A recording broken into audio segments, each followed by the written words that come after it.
Oi gente, tudo bem com vocês? Meu nome é Clara. Sejam bem-vindos a mais um vídeo do meu canal. Hoje eu vim fazer a tag dos 50%, que é muito comum pelo Booktube agora, nessa época de meio do ano. A gente faz um balanço aí das nossas leituras desse primeiro semestre. Vou falar aqui nesse vídeo então sobre as minhas melhores e piores leituras do ano, como que foi até agora, o que eu espero pro resto desse ano. Bom, como eu sempre digo no começo dessa tag, quem criou essa tag foi o Vitor Almeida, do Geek Freak. Um clássico, né, meus amores, um clássico. A primeira pergunta é, o melhor livro do ano até agora? Bom, o melhor livro do ano até agora pra mim foi Pachinko, da Min Jin Lee, que é um romance de ficção histórica sul-coreano que conta a história de 4 gerações de famílias de Zanishi, que são pessoas coreanas que migraram pro Japão na época colonial, que o Japão colonizava a Coreia. É um livro, assim, visceral, muito bem escrito, muito forte. Eu me envolvi demais com esse livro. Esse livro é ótimo, mas ele é uma cacetada aí nas suas costas. Mas eu recomendo pra absolutamente qualquer pessoa, porque isso aqui é incrível em todos os sentidos. É totalmente uma história sobre pessoas que são apagadas da história, que é assim, que a gente não aprende, né? Sobre essas pessoas, por que elas existiram, como elas existiram, se elas existem até hoje. Enfim, é um tema muito complexo, muito rico, mas também muito sensível. Então, vejam bem aí se você vai ler mesmo esse livro, os gatilhos, o negócio todo. De qualquer forma, esse livro foi incrível, foi o que mais me impactou até agora esse ano. Segunda pergunta, a melhor continuação que você leu até agora em 2022? Bom, a melhor continuação que eu li, sem sombra de dúvidas, foi A Musa dos Pesadelos, ou só Musa dos Pesadelos, da Laini Taylor, segundo livro da trilogia de Um Estranho Sonhador.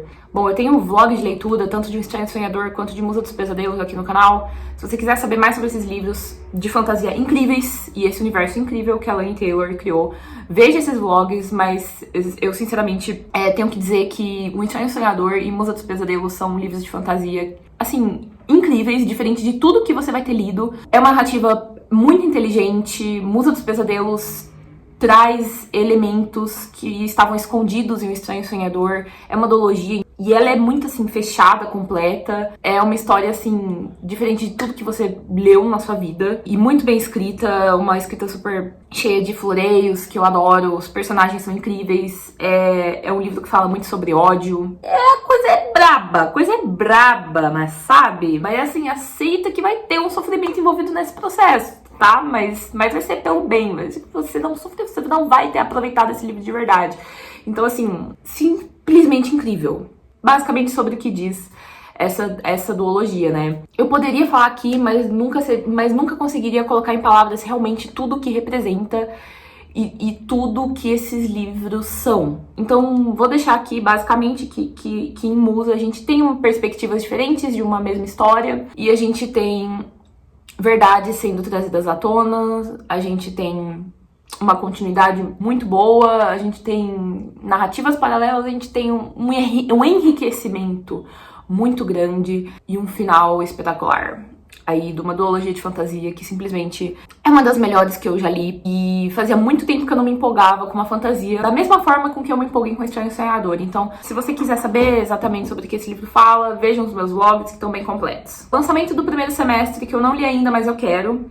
Prazeres Violentos, a tradução, né, de These Violent Delights, que foi lançada aí pela Alta, da Chloe Gong. Esse livro não foi lançado esse ano, mas a tradução foi lançada agora, nesse primeiro semestre, eu ainda não li. Mas é aquele livro que, assim, que eu estou enrolando meses pra ler, sim, mas que eu com certeza quero ler ainda esse ano. Que é, assim, basicamente uma releitura de Romeu e Julieta, mas muito mais focado na fantasia, em uma Xangai aí, na qual está acontecendo uma revolução comunista, e tem monstros, tem fantasia, e tem os personagens, o Roma e a Juliette, que são de gangues diferentes, eles também são eles são ex-namorados, e enfim, assim, tudo sobre essa história me atrai muito, e quanto mais as pessoas falam, nossa, não gostei por causa disso, eu acredito que eu vou gostar exatamente por causa do que a pessoa não gostou. Então, eu tenho muitas expectativas sobre esse livro, e eu quero com certeza ler ainda esse ano. Livro mais aguardado do segundo semestre, A Guerra da Papoula, da R.F. Kuang. Também é um livro que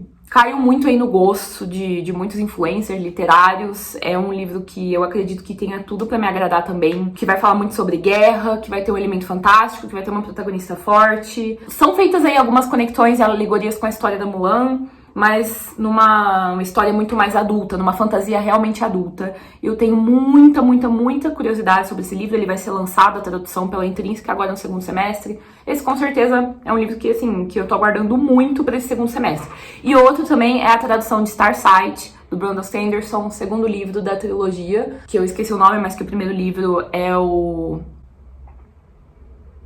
Eu tô falando pra vocês que a Covid encolheu meu cérebro. Eu tenho certeza, porque a minha memória não foi mais a mesma depois da Covid.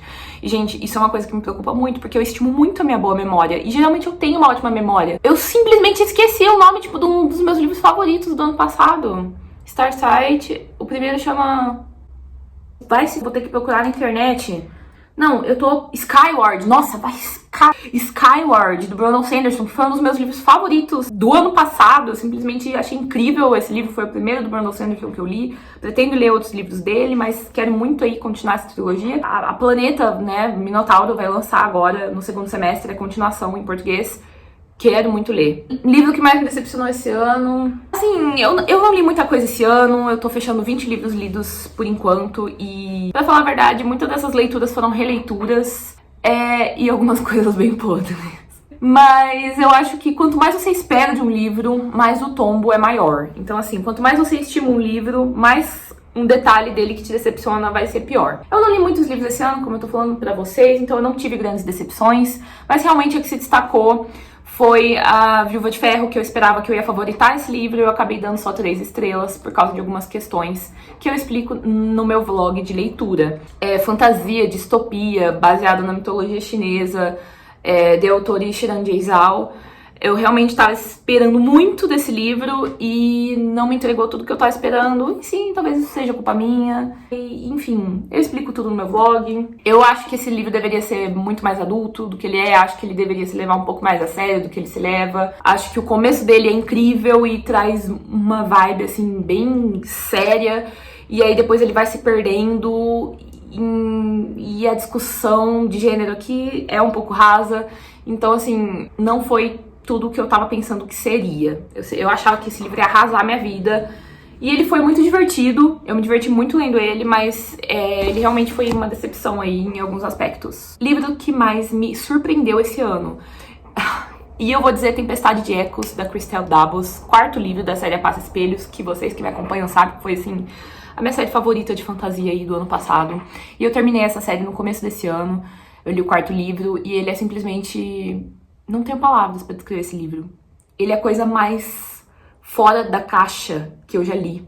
Totalmente absurdo esse livro.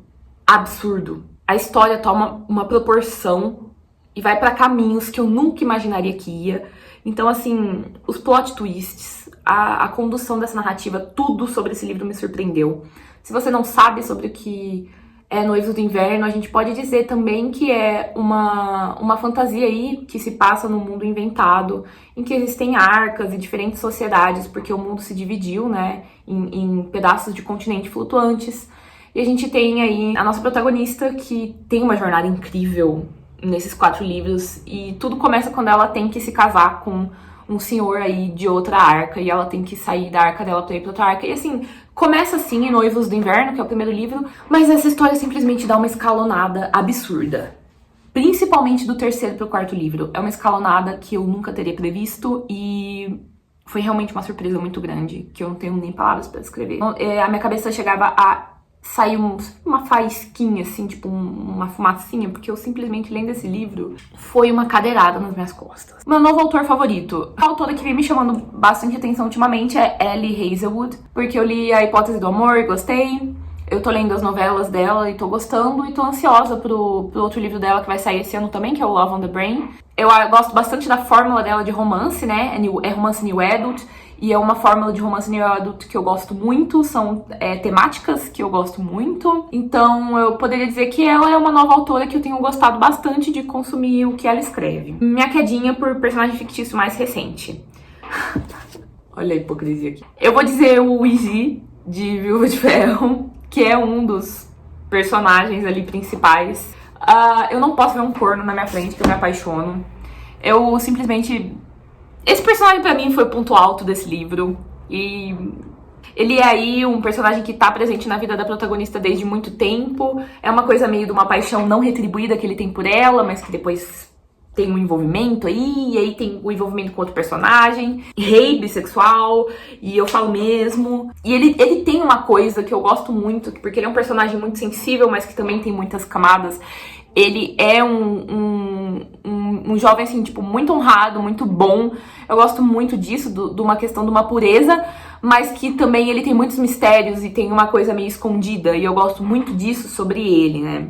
Ele tá disposto a tudo pela protagonista. Então, assim, ele tem uma coisa meio Jane Carstairs? Ele tem. E ele também é cabeludo, então, assim, vamos parar por aqui. Personagem favorito mais recente. Eu vou dizer Olivia Pryor, de Galã, da V. Schwab. V. Schwab, ela tem isso de fazer protagonistas que talvez não sejam tão queridos pela grande maioria das pessoas, porque não são personagens fáceis de você gostar. E a protagonista de Galã é uma dessas personagens. Ela não é muito fácil de gostar, mas você tem um apego muito visceral com ela desde as primeiras páginas do livro. Também porque ele é narrado em primeira pessoa. E a trajetória dela nesse livro, em alguns momentos você quer dar uma sacudida nela, mas você se pergunta assim, eu me pergunto, poderia ser diferente? Enfim, quanto menos você souber sobre esse livro da V. Schwab, melhor. Mas tem uma coisa meio... É uma coisa meio Casa Monstro? É uma coisa meio Casa Mal Assombrada? É. Mas essa não é a parte principal desse livro. A parte principal desse livro é a protagonista. Ela faz esse livro ser o que é, e ela faz ele ser uma coisa singular aí dentro de uma literatura de Casas Mal Assombradas. Um livro que fala muito sobre solidão, essa é uma personagem muito solitária e rolou muito um apego com essa personagem. É por isso também que o final do livro é tão emocionante. Então, posso dizer que um dos meus personagens favoritos aí, que me salta, assim, pensando agora, foi a protagonista de Galã, da V. Schwab. Um livro que me fez chorar no primeiro semestre, eu também vou dizer Galã. Tipo assim, eu chorei com vários livros, sim, inclusive Pachinko, mas Galã...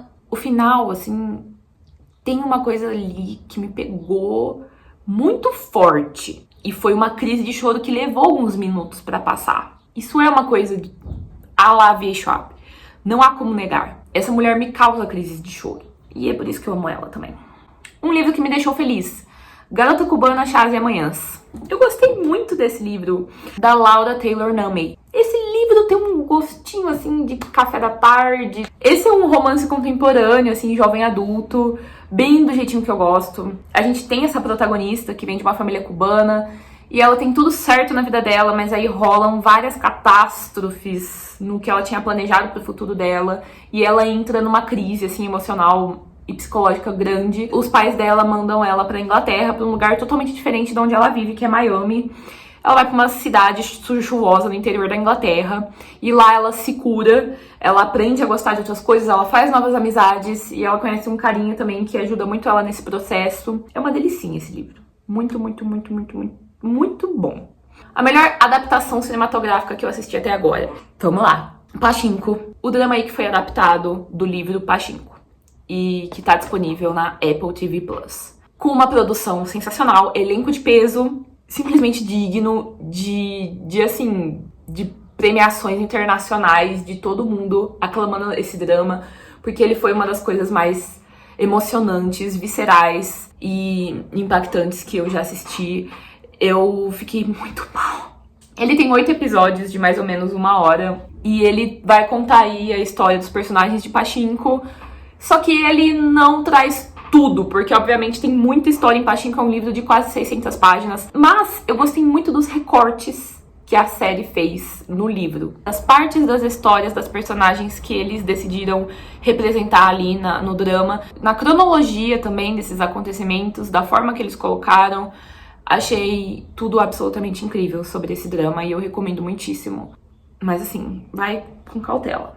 A minha resenha favorita escrita ou em vídeo. Bom, eu vou dizer aqui não apenas de uma resenha, mas de várias, que são as resenhas das meninas do Querer Estar Lendo, né, da Denise e da Bianca. Eu gosto muito das resenhas delas, eu sempre tô dando uma olhada no blog delas, que eu recomendo muitíssimo. E principalmente eu gosto de um quadro, né, de resenha delas que é Li até a página 100.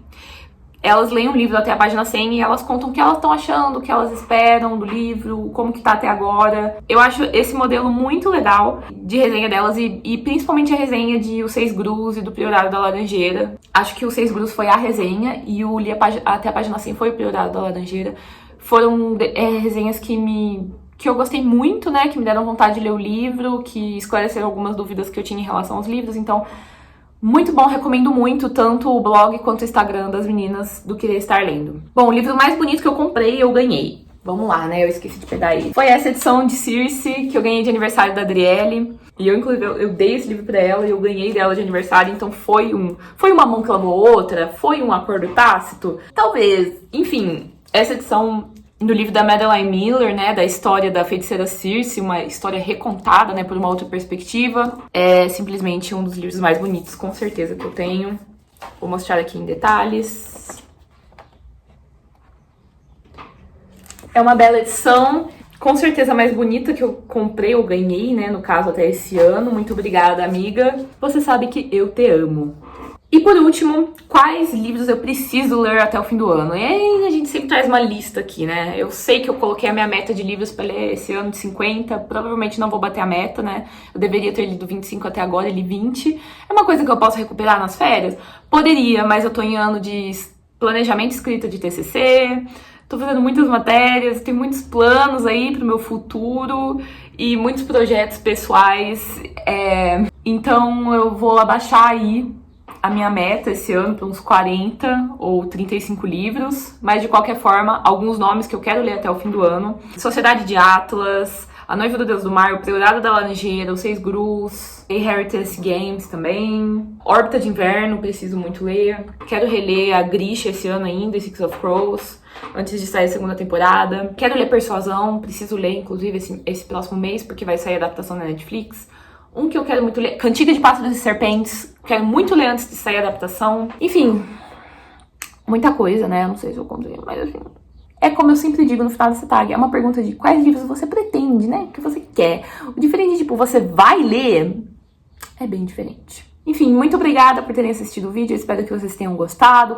Comentem aqui embaixo qual foi a melhor leitura de vocês até agora esse ano. Me sigam nas redes sociais pra gente estar sempre conversando. Muito obrigada, pessoal, que segue assistindo os vídeos, mesmo eu postando uma vez a cada 50 anos.